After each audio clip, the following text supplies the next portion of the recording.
ଏଇ ଅପା ବୋଧେ ଯାଉଛି ବେହେରା ଦୋକାନକୁ ଆଉ ଯାଉଛି 10 ଟଙ୍କା ଦେଇଦିଏ ଚାହା ପତି ଗୋଟେ ଘିନି ଆସେ। ଆଉ କିଏ ଯିବ ମୋର ଦୋକାନକୁ? ଅପା ଏ ଅପା ଶୁଭା ନଉଥିଲେ ଅପାଟାକୁ। ଏ ଅପା ଏଇ ନେଣ୍ଡି ଅପା ଶୁଣିଲେ ଟିକେ। ଏ ଅପା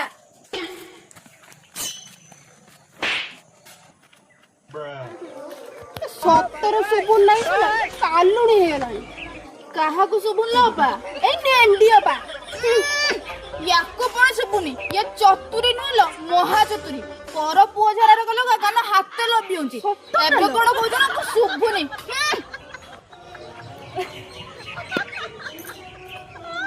କୋଉଠି ବଇଛି ନଲ? ହଁ ଲ ଆଉ ଯା ଯା ଆସିଲେ ଯା ଲୁଗା କାଟିକି ଯା। ଶ୍ୱଶୁର ଘରକୁ ବୋହୁ ତୁ ପ୍ୟାଣ୍ଟ ସାର୍ଟ ପିନ୍ଧିକି ଆସିବୁ ନହେଲେ ଝିଅଟା। ଛି ଛି ଛି ଛି ଆଜିକାଲି ଝିଅଙ୍କୁ ଆଉ ପାରି ହବନି। ଆଉ ତୁ ଯେ ବକଟ କାଟି ଦେଇଛୁ ସେ କଥା ତ କାଇଁ କହୁନୁ? ଛି ଛି ଦିଲୋ ଅପା ତାଙ୍କ ଘର କଥା କହୁଛି ଶୁଣୁ। ଅପା କାନ ଡାଣ କହୁଛି ତା ଭାଉଜ କରିଥିଲା ଲୋ ନା ଲୋ ତା ନଣନ୍ଦ କରିଥିଲା ଲୋ। ଇଏ ସବୁ କୋଉ ବିଦ୍ୟା ସେ କେଉଠୁ ପାଉଛନ୍ତି ଜାଣିଛ ନା ଲୋ? ତାରି ମା ଲୋ ମା ଅନାର ଗଲି ପିନ୍ଧିକି ଛକର ବୁଲିଛି। ଆଉ ଯେ ରେଣୁ ବାପ କାଟ ଛାଡି ଦେଇଛି ଆଗକୁ ତାରି ମା ପାଖରେ ଏ ବିଦ୍ୟା ଲୋ।